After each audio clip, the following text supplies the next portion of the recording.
The God of the lightning and the thunders. We worship you, Abba Yahweh. You are the creator of all things, Lord God. Hallelujah.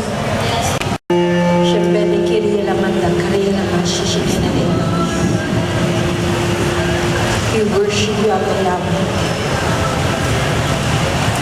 Hallelujah, Lord God.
Every yoke of the enemy over our nation.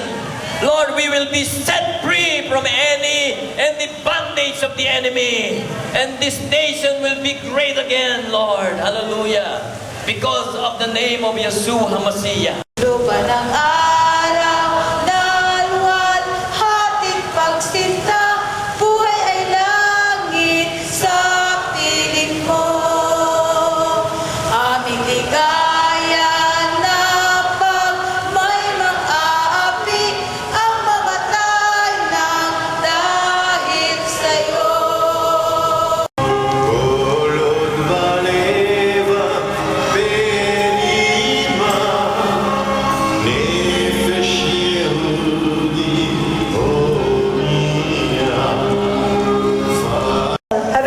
Connection. Now we would like to present to you the Israel-Philippine connection as the twin nation in the eyes of God. In the Middle East, as prophesied in Isaiah 45:3, in 2012, massive oil deposits were discovered in the Philippines and also in Israel, precisely in Gaza Strip.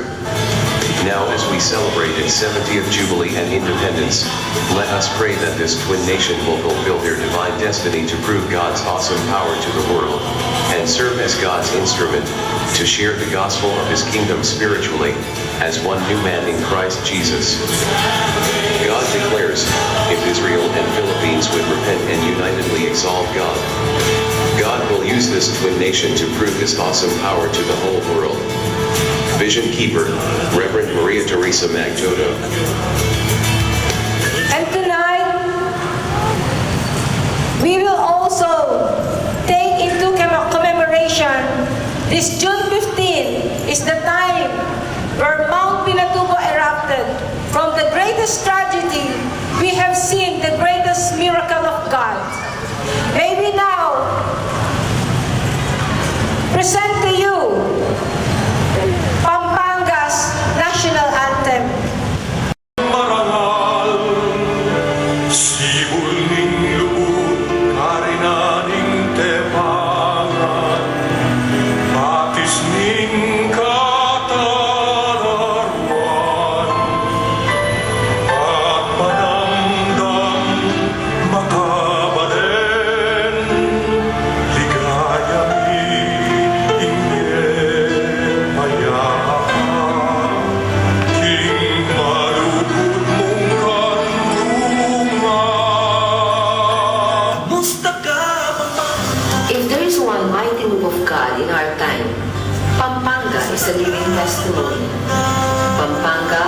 heart-shaped province located at the heart of central Luzon, whose divine destiny is to echo the heartbeat of God to the nation.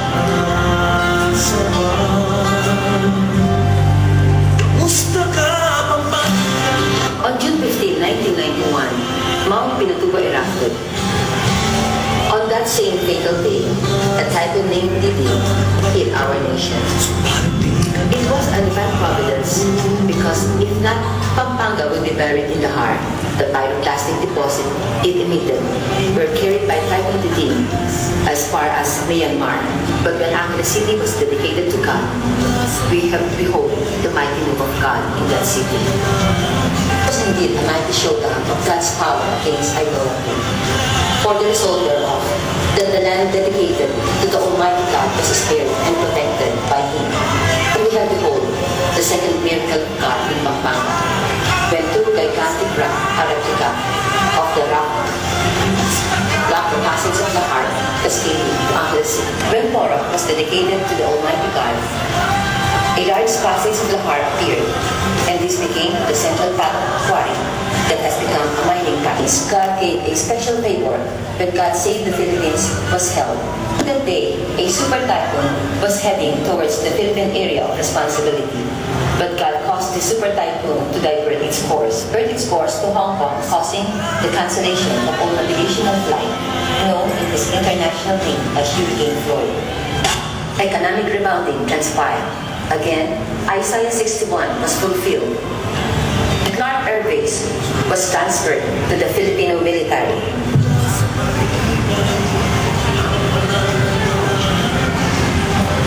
Restored Pampanga. Tayo may magbalik loob sa Diyos. Ang bayang iyong nilingan.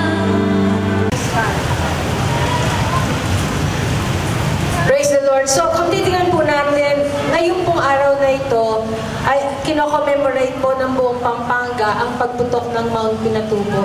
Pero dito po sa atin sa Angeles, nung pumutok ang Mount Pinatubo, kakaiba sa ibang mga bulkan, ang inimit ng Mount Pinatubo ay yung pong tinatawag na ash. Subalit kung titingnan po natin sa pagputok ng Mount Pinatubo, looking back, ay mayroon na pong kilos ang Diyos. Ang sabi nga po ng ating pong mga kasamahan sa Sapang Bato na mga kasama po natin, sila Pastora sila, yung pong inimit na mga bato at mga lava ng Mount Pinatubo ay talagang pong napakarami at nag-aapoy. Subalit dumating po yung malakas na bagyo, sinabayan ng malakas na bagyo na Didi. Kaya po, sa halip na yung pong mga nagbabagang bato ang dumaloy po sa atin, ito pong mga nagbabagang batong ito ay dumaloy dun po, tinaboy ng Typhoon Diding sa mga ilog ng Pampanga, at yung pong mga dapat na apoy, ito po ay naging abo.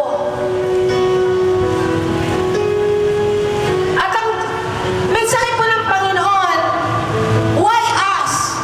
Because this is the heartbeat of God. Alam po natin tayo mga Kapampangan, we are proud people. Pero nung pumutok ang Mount Pinatubo, hinambol po tayo ng Panginoon. Kaya nga po, yung pong as na yun ay sumisimbolo sa repentance. And now this is the heartbeat of God to the nation.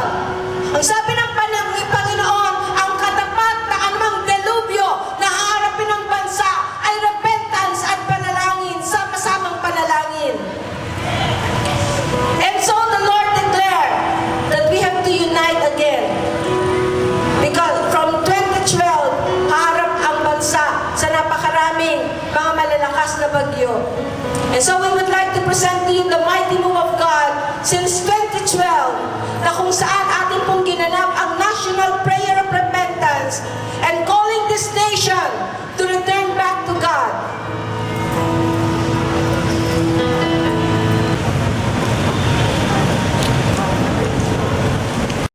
That the God of the lightning and thunder na ginagawa po natin ito pong National Prayer of Repentance ay hindi po tayo nagsusulisit, hindi rin po po tayo kumukuha ng sponsor. Because we are really giving the best sacrifice that we want to give to the Lord. Dahil napakalaki po ng hinihingi natin kay Lord. Ang hinihiling po natin ay ang kaligtasan ng bansa.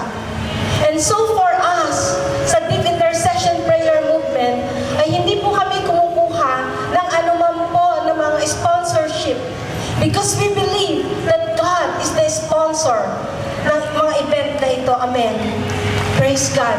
Kaya nga po, nung po nga sinabi po sa akin ito, two big event, May 13 at ito pong June 15, na wala pong pondo. Wala po talagang kapondo-pondo. Alam po ninyo, ang sabi ko po kay Brother Edgar, I will ask of the Lord, kapag binigyan ako ng go signal ni Lord, even without funding, by all means, itatakbo ko ito. Alam po ninyo,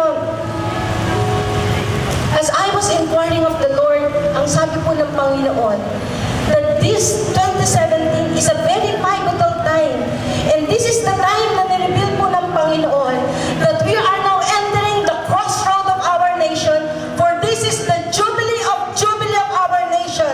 And this is the last year na dapat ma-meet natin ang spiritual demand ng langit, so that it is not judgment, but it is the blessing of jubilee na talaga po itong dumating sa bansa. Amen.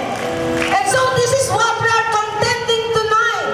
So this, what we have given as a sacrifice to God, is an example that we are serious to contend for the destiny of our nation. Umulan man, pagyuhin man tayo, wala po tayong pakialam, because we are here to intercede and to stand in the gap. Amen. Hallelujah. Israel and Philippines, 70th Jubilee. And we know biblical timetable of God. If the hand of God will not move and have mercy on Israel, this will be the beginning of the 7 years tribulation.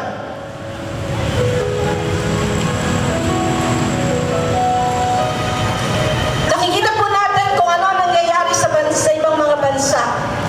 Ang sabi ko nga po, nagsasarado na ang boundary ng ibang mga bansa. Ang sabi po ni President Trump, America is for American. Yung po ibang mga bansa, ayaw na rin po nilang tumanggap pa, na magkaroon pa, tumanggap even ng mga refugees, kahit hindi ito mga terrorists, because of fear. You see, my dear brethren, the Philippines is our only nation. Ito lamang ang ating lupang sinilangan, ibang lupang pangako sa atin ng Diyos.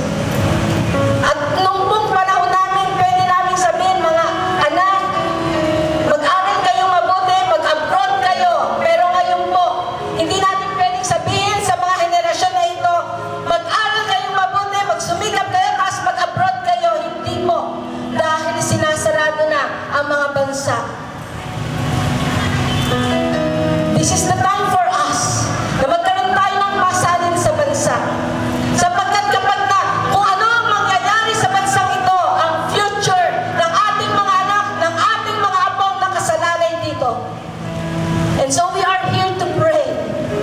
Hindi po tayo nagpunta dito para sa ano pa mang bagay.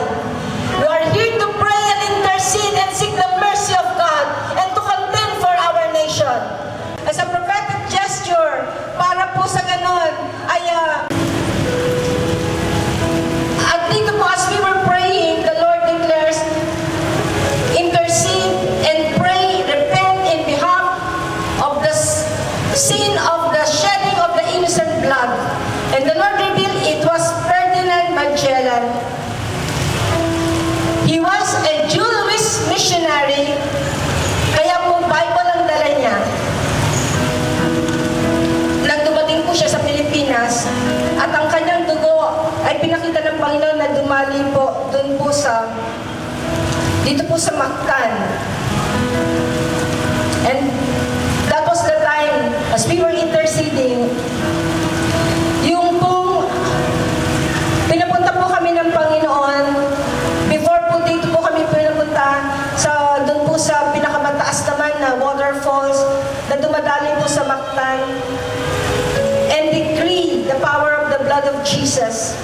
Because the shedding of the innocent blood, their blood cries for justice and judgment.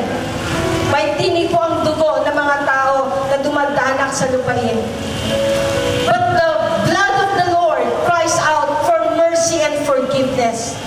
And so it is the reason we always decree the blood of the Lord to cleanse and purify the land. Doon po sa top mountain ay pinakita po ng Panginoon kung paano naging red blood moon yung buwan as a sign that judgment is coming because of the shedding of the innocent blood. At pagkatapos po nakita po namin yung pong bigla pong nag-light po yung 7 na light which symbolize the 7 light of the Spirit of God. And the Lord declared a spirit of repentance and my 7th spirit. At pagkatapos po nito ay nakita po namin yung nag-form po ng parang yung pong Star of David. We are on the top mountain. At pagkatapos po ay yung pong moon na nag-turn into blood after the prayer of repentance ay nagbalik po sa kanya pong kulay na yellowish. You know, my dear brethren, lahat po tayo, hindi ko alam kung sino sa inyo ang hindi po pinatutulog ng Panginoon para manalangin. Every Filipino, lahat po tayo ay dapat manalangin para sa ating pamilya, para sa ating pong bansa. Nang malakas na earthquake, but because of the mercy of God, hindi ito naging destructive. 7 earthquake in 6 hours nag-hit po sa Cebu. But because of the mercy of God, hindi po ito naging destructive. Amen. You see, every time na mayroong pong nananalangin, mayroong pong umiiyak sa Panginoon. The God that we are serving is the God of love and mercy. As long as we repent in behalf of the sin of the nation and the city, we believe that we will gain the mercy of God. Amen. Kaya nga po nung po nga sumunod po, ay pinadil po ng Panginoon noong March 31, ito naman po yung time na kung saan hinold po yung first mass, hindi po sa Limasawa. Hinold yung pong first mass. It was in Ibalon. To be specific, in Sorsogon.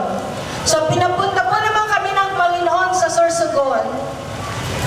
At dito po ay pinakita po ng Panginoon na kung saan ang Sorsogon po pala, dito po ang pasukan ng tinatawag na mga malalakas na bagyo.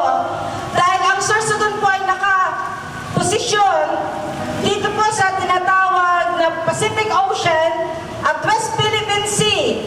At yung malakas na hangin at yung pong mainit na tubig sa Pacific Ocean ang nagpapalakas sa mga bagyo. And so the Lord declared the Ismin of blessing of Jubilee and dedicate the Pacific Ocean by the power of the Holy Spirit and declared Genesis chapter 1. So anong nangyari po ay dedicate po namin, we blow the shofar, at pagkatapos po noon, may pinakita po doon sa geothermal na sa mga bulkan pala natin ay mayroon pong open portal ng spirit of destruction. Open portal of hell. Kaya sabi ng Panginoon, kinakailangan yung i-dedicate ang mga volcano. And the same message ay binigay po ng Panginoon kay Prophet Sadu nung pumunta po siya sa Albay. Pinakita po ng Panginoon sa kanya yung pong lava na nag-form ng man, which is the spirit of destruction. And so as we dedicate ito po, ito pong Sorsogon, ang sabi po ng Panginoon, you are stepping on a very pivotal position. Dahil ang iyong tinutungtungan, nandiyan ang Philippine Mobile Belt. At pinasabi ng Panginoon sa mga intercessor, especially sa Sorsogon, kung paano i-dedicate ang Philippine Mobile Belt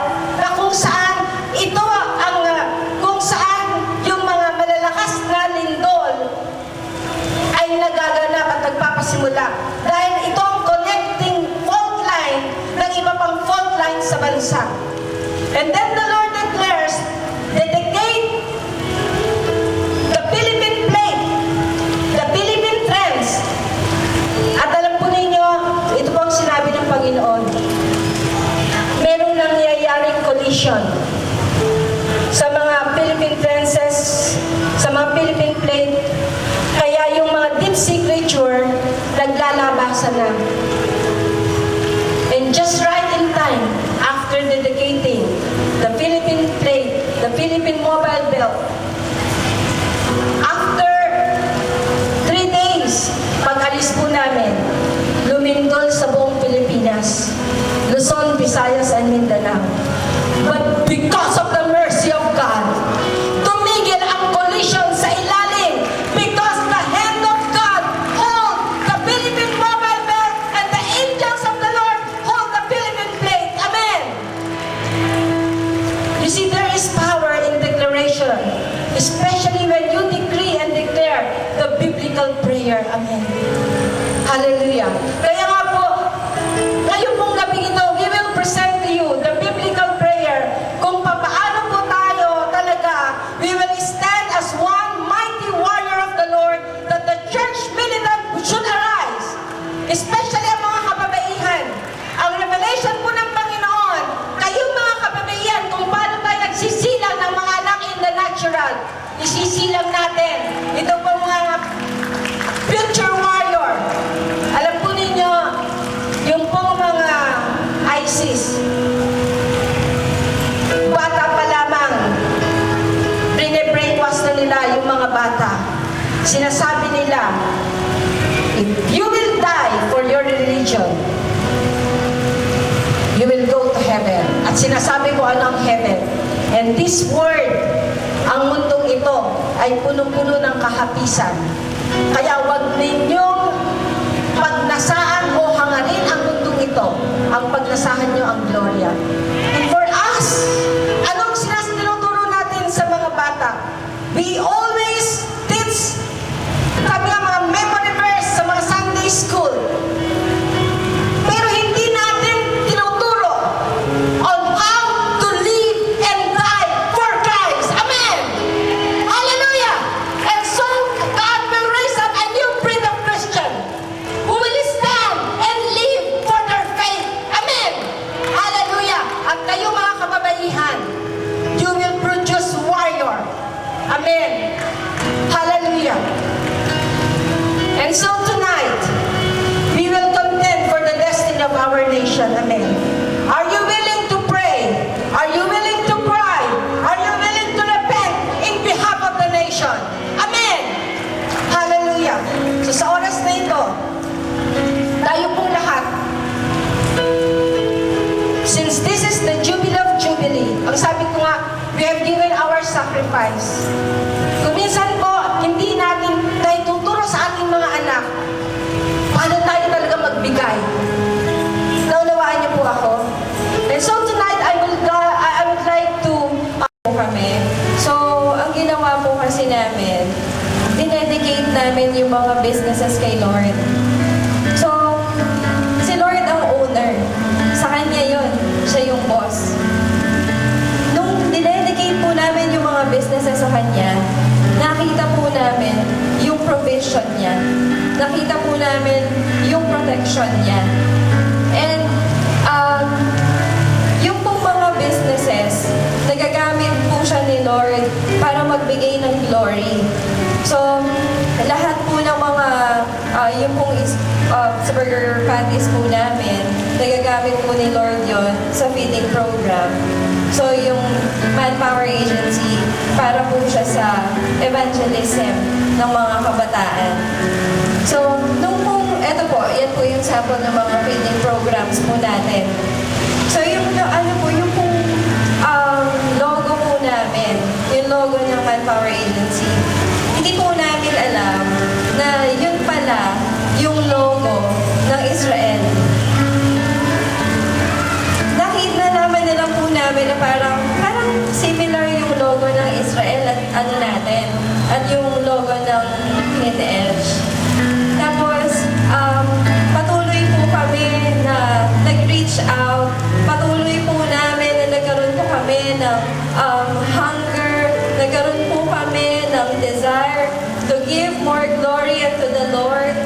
we cannot outgive God. Hindi lang po kasi yun sa tithing eh. When the Lord instruct you to give, minsan sacrificial giving po siya. Pag sinabi ni Lord, magbigay ka. Pag sinabi ni Lord, yes ka lang ng yes sa Kanya kasi you cannot outgive Him. Ibibigay ni Lord more than what you expect. And dahil po sa mga experiences namin na to, nagbibigay po kami ng napakalaking pasasalamat sa ating Panginoon. Lahat po ng mga kabataan, si Lord may magandang plano siya. At sa mga nanay, sa mga tatay na nagde-desire ng magandang buhay para sa inyong mga anak, si Lord alam niya yon. Si Lord hindi po siya KJ. So pag binuksan natin yung palad natin, mas marami po na ibibigay si Lord sa atin. Kasi sabi nga, God loves a cheerful giver. Sa mga oras pong ito, tayo pong lahat ay tumayo. Binawalang bahala natin, sinasab, talaga namang magulo mundo. Ang mundo puno ng kasamaan. I'm telling you, that's not the heart of God. But it is true that the world is now full of moral conflict. Pinapaalala sa atin ng Panginoon, according to 1 Corinthians 5:12, our job is not to castigate unbelievers, but rather to humbly look within our own ranks to see that we, the church people, are actually living out the Christian life. As who are called by my name will humble themselves and pray, then I will hear from heaven.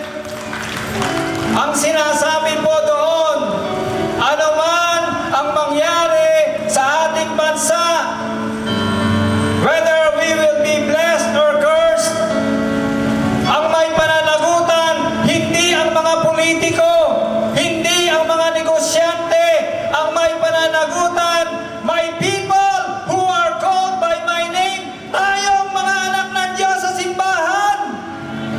Tayo po ang may pananagutan. Pagkat tinipon mo kami lahat dito. I believe in my heart, natutuwa si Lord, nakikita tayong mga kawal. Sabihin mo sa iyong katabi, Pastor, humihingi ako ng tawad sa lahat ng mga nasabi ko, naisip, nagawa. Ito ay spiritual gesture lang. Humihingi po ako ng tawad. Patawarin mo ako kung meron akong nagawang mali sa iyo. Mula ngayon, best friend na tayo. Hallelujah. Isa pa pong spiritual gesture. Lord, here are your pastors. Here are your servants. They are raising their hands. Lord, bigyan mo po sila ng iyong sword. Bigyan mo sila ng iyong sword, Lord God. Hawakan po natin yung sword of God. Hawakan po natin yung tabak ng Panginoon. Spiritual gesture lang po ito. Hawakan natin.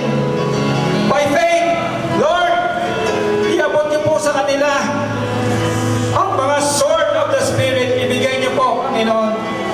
At yung mga tabak na yan, ng Espiritu, ay gagamitin namin laban sa kaaway. And we will come against the strongholds of the enemy in every corner of Pampanga in the name of Jesus. Hallelujah. Salamat po, Panginoon.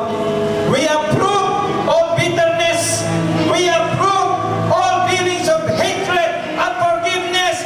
Lord, we repent of our sins. Lord, we repent for the sins of pride, Lord God, na tinataas namin ang aming mga sarili at hindi ikaw sa aming mga pulpito. Patawarin niyo kami, Panginoon. And lastly, luluhod po tayo. Kumanap tayo sa dry ground. Luluhod po tayo. Is for the Lord.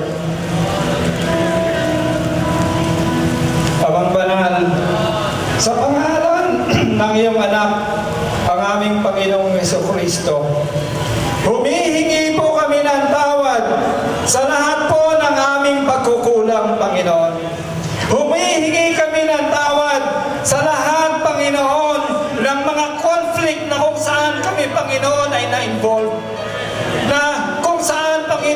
Kami ang dapat na nagparaya, pero hinayaan namin, Panginoon, na makapasok pa ang kaaway at magamit ang mga conflict na ito upang maguluhan ang mga tupang aming pinangungunahan. Lord, patawarin niyo kami. Hindi kami naging sensitive sa pangangailangan ng aming mga tupa at ang iba ay nanghina at ang iba ay lumayo, Panginoon. Patawarin niyo kami kung tumingin man kami, Panginoon, sa mga posisyon ng mga tao, Panginoon, sa kanila pong status, Panginoon. Patawarin niyo kami, O Diyos. Panginoon, ngayon kami humaharap sa inyo. Hubad po kami sa inyong harapan ngayon, O Diyos. Muli, Panginoon, ibangon mo po kami.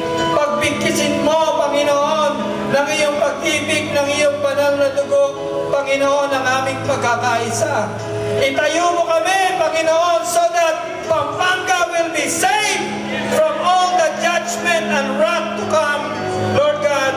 At gagamitin mo ang lalawigan ng Pampanga upang, Panginoon, maihatid ang iyong magandang balita at ang pagpapalawak ng iyong kaharian mula rito hanggang sa buong mundo.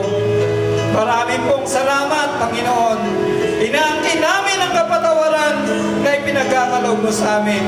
At Lord, we uproot all the works of the enemy in this land, all the injustices, Panginoon, all the things that turn into negative, Lord God.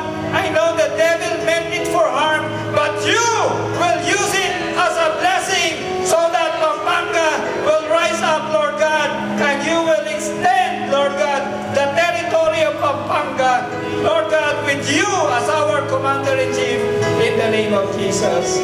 Everybody say, Amen! Panginoon, ganun din Panginoon, kami po mga taga-Luzon, ang mga taga-Bisaya, in the name of Jesus, oh God, that there will be, oh God, the uprooting of dispute over land, Panginoon. Sapagkat, oh Diyos, Ikaw ang nagmamayari ng lupain.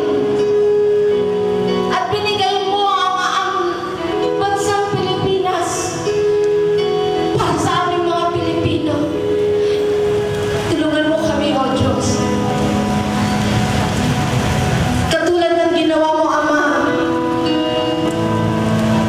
you manifest yourself, O God, to our ancestor, Lord. We pray, Father God, that you will do the same in this generation, O God. That you will break every barrier, that you will break every wall, every fence, oh God, and you will unite us as one nation, oh God, praying, interceding, uniting, loving one another, accepting one another, in the name of Jesus, in the name of Jesus. Hallelujah. Father, we pray for your love to flow, that the heart of the children,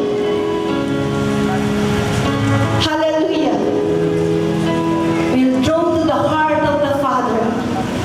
And we dedicate all the Filipino Father. We dedicate every Filipino mother. We dedicate the children. Tulungan mo kaming makita namin na hindi kami dapat mag-away-away sa aming bansa. For the sake of the future generation. For the sake of the future Filipino children, oh God. We need to unite and love one another, oh God. In the name of Jesus, bind us together, Abba Father. With your love, with your mercy, with your forgiveness. Lord, we pray and claim Joel chapter 2 that you will visit our Muslim brethren. Hallelujah! That you will show to them that you are the one true God, the God of the Philippines, the God of Abraham, the God of Isaac, the God of Israel, oh God. In the name of Jesus we pray. And everybody say,